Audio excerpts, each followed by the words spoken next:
Look when your husband treats your marriage like a business project complete with spreadsheets and optimization plans. You start feeling like an asset rather than a person. And when someone finally makes you feel alive again, after years of suffocation, well, maybe you make choices that other people wouldn't understand. Anyway, make sure to hit that like button if you enjoy hearing about real relationship chaos, and don't forget to subscribe if you want more of these messy confessions. So there I was, 29 years old and married to Chase for 6 years. 6 years of him analyzing every aspect of our relationship like it was some corporate merger. The man literally kept a shared calendar for our date nights and had color-coded systems for everything from bill payments to vacation planning. Don't get me wrong. Chase was successful, driven, and financially responsible. He worked in project management for some tech company, making decent money and always talking about optimizing outcomes and mitigating risks. But living with someone who approaches love like a quarterly report, it slowly kills your soul. I remember sitting at our kitchen table one morning, watching him review his daily checklist while eating his precisely portioned breakfast. He had this way of making everything feel calculated, even intimacy. "Emily, we should discuss our 5-year plan this weekend," he'd say, like we were business partners instead of lovers. Meanwhile, I felt like I was disappearing into his perfectly organized world. That's when I met Miles at this little coffee shop downtown. I was grabbing my usual latte before work when this guy behind me started chatting with the barista about some art exhibition opening. He had this easy confidence, this spontaneous energy that I hadn't felt in years. When he turned and smiled at me, asking if I'd ever been to the gallery, I felt something wake up inside me that I thought Chase had buried forever. Miles was everything Chase wasn't. Where Chase planned every conversation, Miles spoke from the heart. Where Chase analyzed every decision to death, Miles trusted his instincts. We started meeting for coffee, then lunch, then longer conversations that stretched into the evening. He made me remember who I used to be, before marriage turned me into this organized, scheduled version of myself. The first time we kissed, I was sitting in his car after one of our coffee dates. He looked at me and said, "You're incredible, Emily. I can't believe your husband doesn't see how amazing you are." And for the first time in years, I felt seen, really seen. Not as Chase's wife or his project partner, but as Emily, the woman who used to be spontaneous and passionate and alive. I started lying to Chase about working late, about girls' nights that didn't exist, about errands that took hours longer than they should have. And you know what? He never questioned it. He just updated his precious calendar and moved on with his systematic approach to everything. His lack of curiosity about my sudden schedule changes only proved how disconnected he'd become from our actual relationship. The affair escalated quickly. Miles had this way of making everything feel urgent and passionate. Where Chase would plan romantic gestures weeks in advance, Miles would show up at my office with flowers just because he was thinking about me. Where Chase scheduled intimacy like a business meeting, Miles made me feel desired in ways I'd forgotten were possible. I started bringing Miles to our house when Chase was traveling for work. There was something intoxicating about being in my own space with someone who actually appreciated me. I'd wear the silk robe Chase bought me for our anniversary, this expensive thing he'd researched and compared reviews for, and Miles would tell me how stunning I looked. We'd drink Chase's good whiskey, the bottle he saved for special occasions that never seemed to come, and I'd feel more alive than I had in years. Miles would laugh about Chase's methodical personality. Captain Spreadsheet, he'd call him, and I'd find myself sharing stories about Chase's obsessive planning and his need to optimize everything. "How do you live with someone so rigid?" Miles would ask, and I'd realize I'd been asking myself the same question for years. I remember one afternoon when Miles was examining the silver necklace Chase had custom made for me. It had these coordinates engraved on it, the location where he proposed, because of course Chase would turn even jewelry into a data point. When Miles asked what the numbers meant, I just shrugged. Some numbers Chase thought were important," I said, and Miles laughed. "Typical," he said, and somehow that moment crystallized everything wrong with my marriage. Chase turned even romantic gestures into mathematical equations. The day everything fell apart started like any other lie. Chase was supposed to be on a business trip until Thursday, so I invited Miles over Wednesday afternoon. We were upstairs in the bedroom sharing that expensive whiskey and talking about maybe taking a weekend trip together. I was wearing that silk robe, feeling beautiful and wanted, when Miles suddenly went quiet. He was looking toward the doorway with this amused expression. Well, he said, and I turned to see Chase standing there, just standing watching us with this eerily calm expression on his face. My heart started racing, but Miles actually laughed, this low, dismissive chuckle like he'd been expecting this moment and found it entertaining. Patrick, you're home. I managed to say, my voice catching, but Chase didn't respond. He just looked at Miles at me at the whiskey bottle on our nightstand. Then he turned and walked away.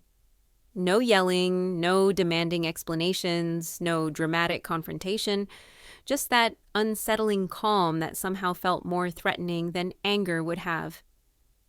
I called after him, but he was already walking down the stairs. I heard the front door close and realized he'd left completely. Miles was still sitting there completely unbothered. Well, that was anticlimactic, he said. I thought he'd at least try to fight for you. But something about Chase's reaction unsettled me. I'd expected him to explode, to demand answers, to make a scene. His methodical silence felt like the calm before a storm I couldn't predict. I tried calling him that evening, then again the next morning. Nothing. His systematic approach to everything suddenly felt ominous when applied to our marriage crisis. 2 days later, my phone started buzzing with calls from my family. My mom, my dad, my brother Sean, everyone wanting to know what the hell was going on. Apparently, Chase had sent them some video, though no one would tell me exactly what was in it at first. When Sean finally showed me, I watched in horror as Miles and I appeared on screen in our living room, with him making jokes about Chase and me laughing along. What are the numbers? Miles asked about my necklace in the video, and there I was dismissing Chase's romantic gesture like it meant nothing. But worse was what came after. Chase leaving me calling his name in panic, and then Miles walking into frame shirtless, holding his whiskey glass. He looked directly at the camera Chase must have set up and let out that same dismissive laugh I'd heard upstairs. The smugness in Miles's expression as he essentially mocked my husband to his face, even unknowingly, made my stomach turn. This wasn't passionate romance, it was cruel disrespect, and Chase had documented every second of it. My family's reaction was swift and devastating. My parents, who'd always been image conscious, were mortified by the video. "How could you bring that man into your home?" my mother demanded. "How could you humiliate Chase like this?" My brother Sean was even more direct. "Emily, what the hell is wrong with you?" But instead of feeling guilty, I felt exposed and angry. Chase had violated our privacy by recording us. He'd weaponized my affair against me, turning my family into his allies.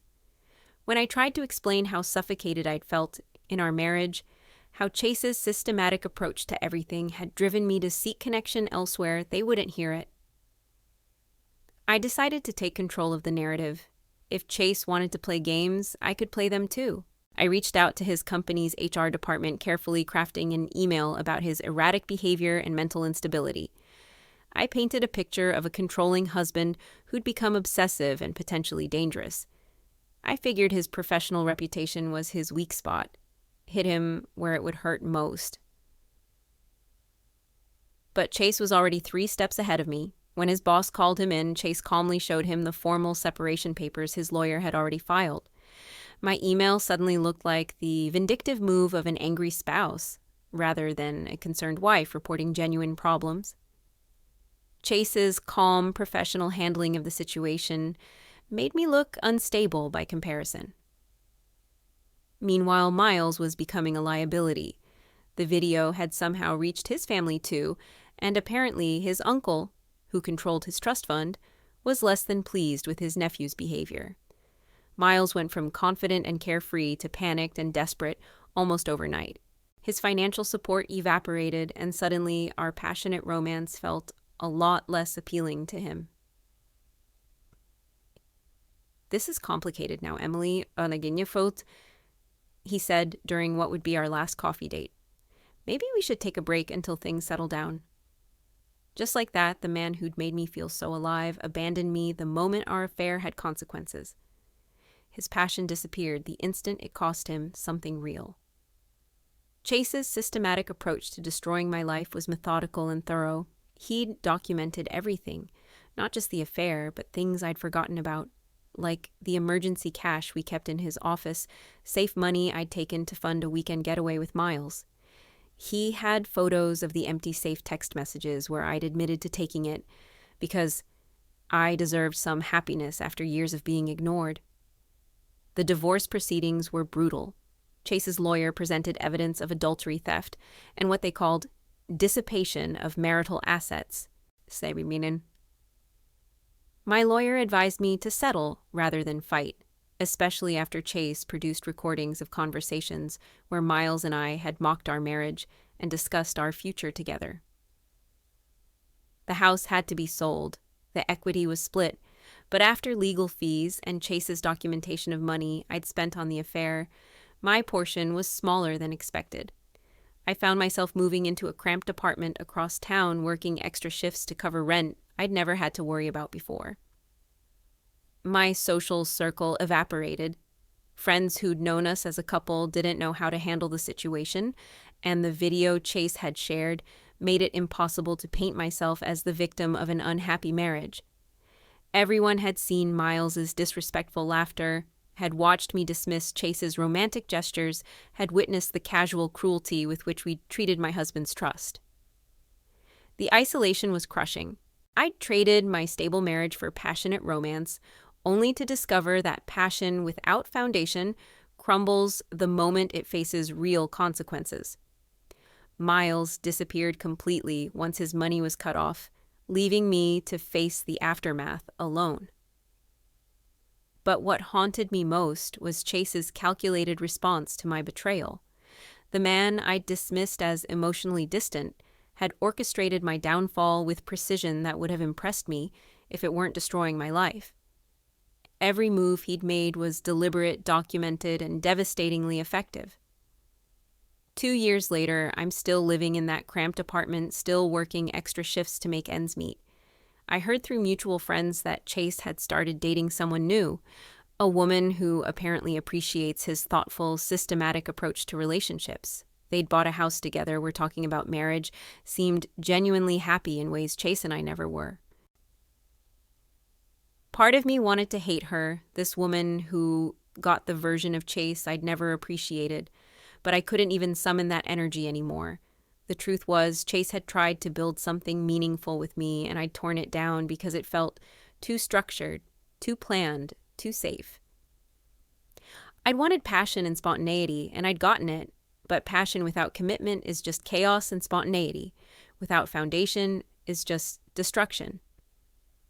Miles had given me excitement, but he'd also given me nothing lasting, nothing real, nothing that could survive the first real test. Looking back, I can admit that I made choices that hurt Chase deeply. I betrayed his trust, violated our home, and treated his love like it was disposable. But even now, even facing the consequences of those choices, I can't bring myself to regret seeking something that made me feel alive. Maybe that makes me selfish. Maybe it makes me the villain in this story.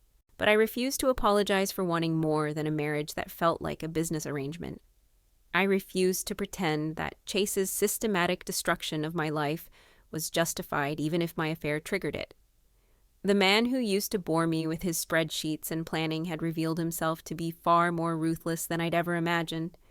And maybe in the end, that was the most honest thing either of us had ever shown each other.